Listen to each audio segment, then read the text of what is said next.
Okay, this is time for a tutorial, self-working card trick by the name of the Cards New.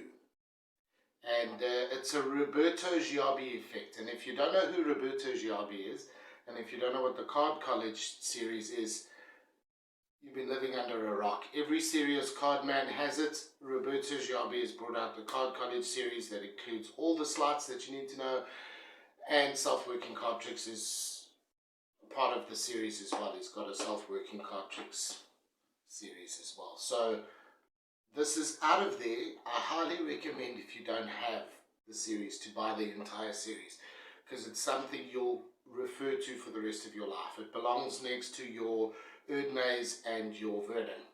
It's that good. It's so comprehensive, and it's A to Z. Everything, if you want to be a serious card man, is in there. So when it comes to the effect, this effect, what it essentially is it's a sort of prediction effect-ish, but it's not. And how the effect works, because I'm not going to pretend there's someone there, that's a bit cringy for me, I don't know why. I promise he's going to have a free selection and then he selects it and signs it. I'm not going to do that. The effect that goes as follows. You remove the aces, or you produce the aces, and you put them one side, and you say you're going to use these as markers later. And then you deal piles of cards one at a time, one like in next to each other, but they're random numbers. It could be 2 in one pile, 3 in another pile, 10 in one pile, 8 in another pile, 6 in one pile. 2 piles can match, but they random all over the table. You deal it until the deck is finished.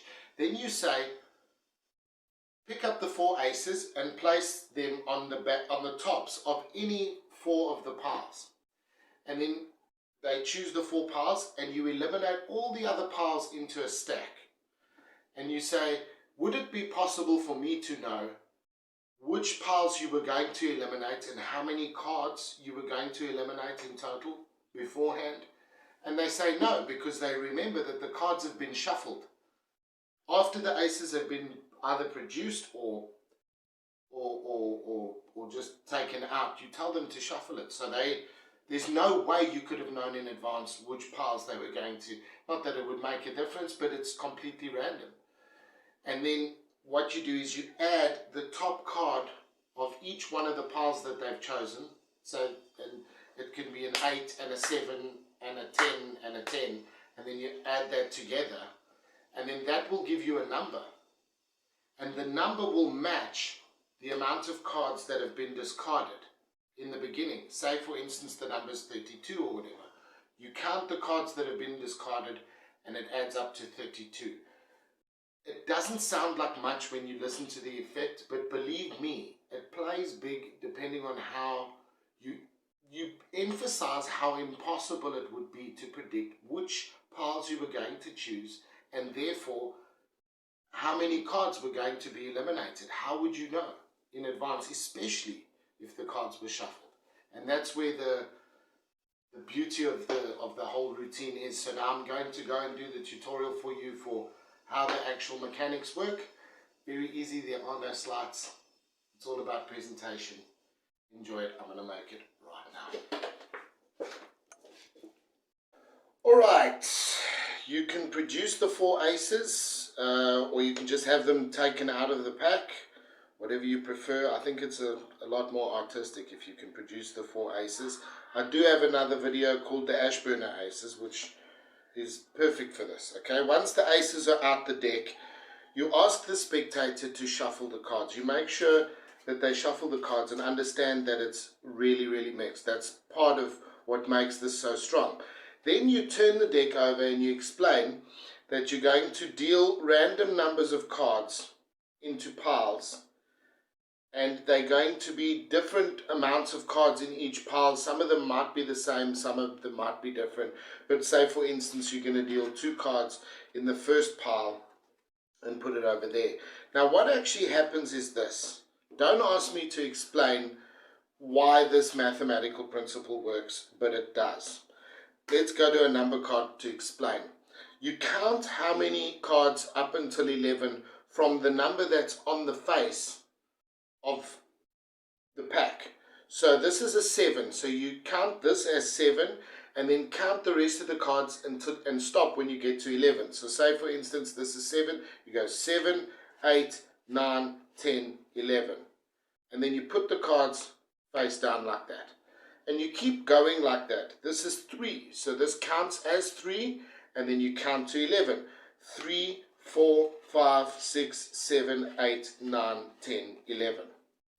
Now, picture cards count as 10. So it's easy. 10, 11, face down. Okay, this is 5. 5 to 11 is 5, 6, 7, 8, 9, 10, 11.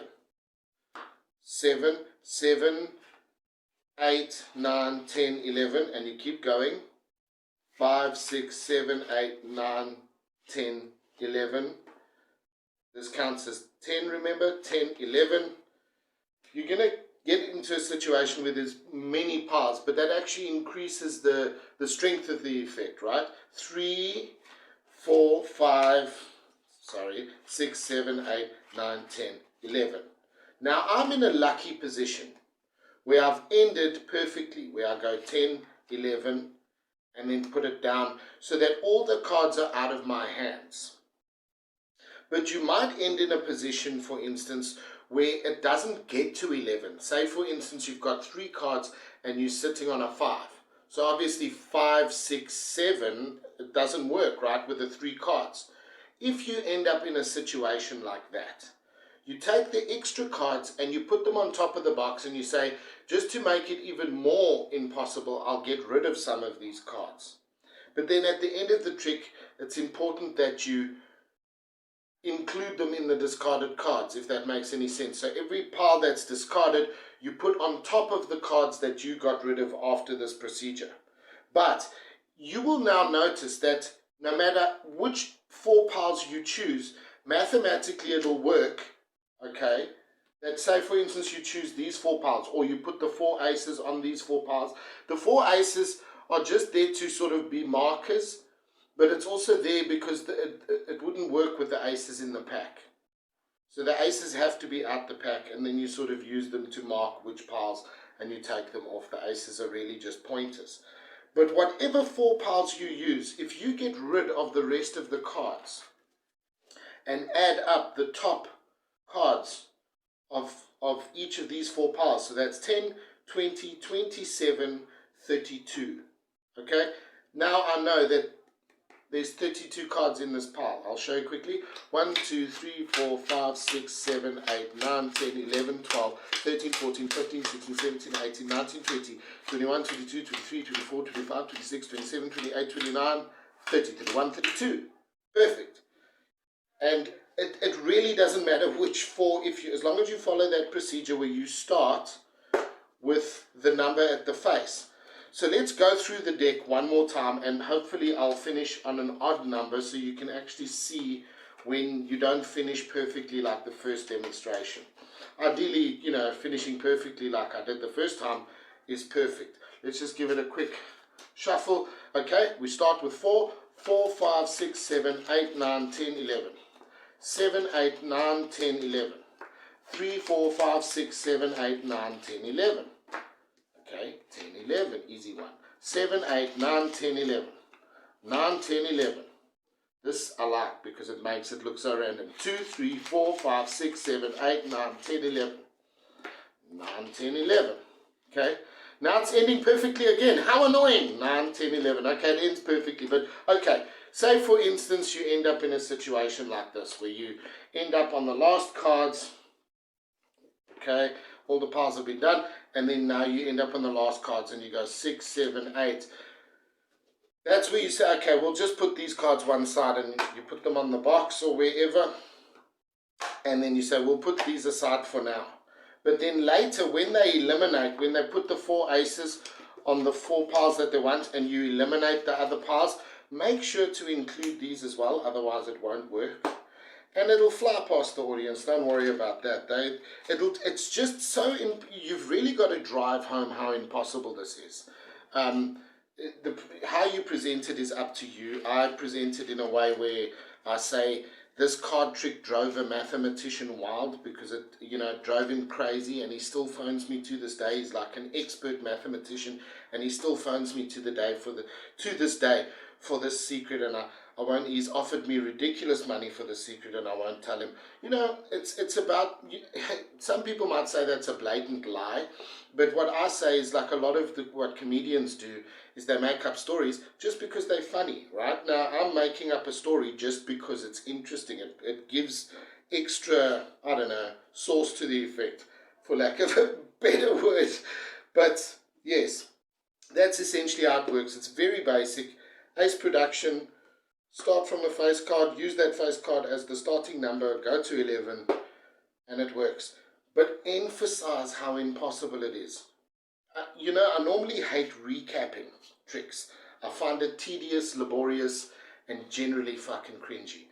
But in this particular effect, to tell them quickly that you shuffled, there were random amounts in each pile, you chose each pile, I didn't force you to choose which pile you chose, and the 4 piles are random, there's no way I could have known in advance.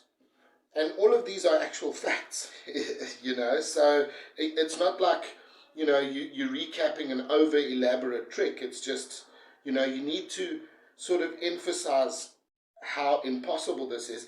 And look, it's not exactly an opener, and it's not exactly what some people would use professionally, but it's nice to have. It's nice to have on the back burner. And trust me, if magicians haven't seen this, they won't have a clue how it works.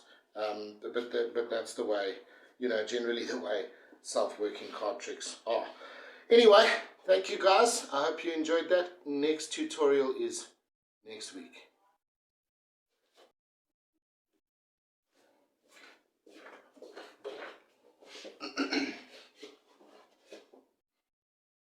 Wow, that video took a long time to make. I wish there was some way of convincing you how long it took. But I guess I can't. All I've got to say is, please, with the handling of this trick, please, please, please, you've obviously got to look like you're not counting. Don't do this shit when you count.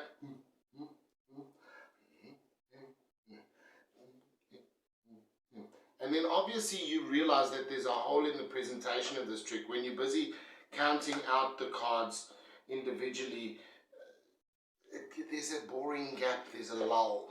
Okay, what I would suggest is, between each couple of piles you'll deal like 2 piles, then 3 piles, and then between each you go, are you counting how many cards I'm putting down, or are you just watching?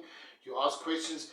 Do you see that each pile has a different amount of cards? Some are the same, but some are different. Everything is random. But stop every couple of piles that you deal down and talk to them, engage them. Eventually, when you get good enough at this trick, you'll be able to count while you're talking. You can patter while you're counting. There's certain things that just feel like a rhythm, if it makes any sense. Like, I know 9 is 3, so it's for a 9. Like, I know it's something I don't have to count. Like, 10 is 2, 9 is 3. Eventually you get for 8, and you'll eventually get so good at counting the piles out that you could talk while you're doing it, and it enhances the effect even more. Don't underestimate this effect. Please don't underestimate this effect. It's very strong. It's just not the kind of effect I wouldn't recommend. If you get called back to a table, or if it's the end of the night and you've packed everything away and you're just having a quick drink at the bar before you go home or something, and somebody approaches you and says, show me something, it's a nice trick to do, because there's no sleight at all. If you can count to 11, you can do it. And believe it or not, if you sell it, it's everything in magic is, if you sell it, it's amazing how a trick in one person's hands looks like dog shit, and a trick in another person's hands looks like, and I won't use the word a miracle, because but it looks like genius.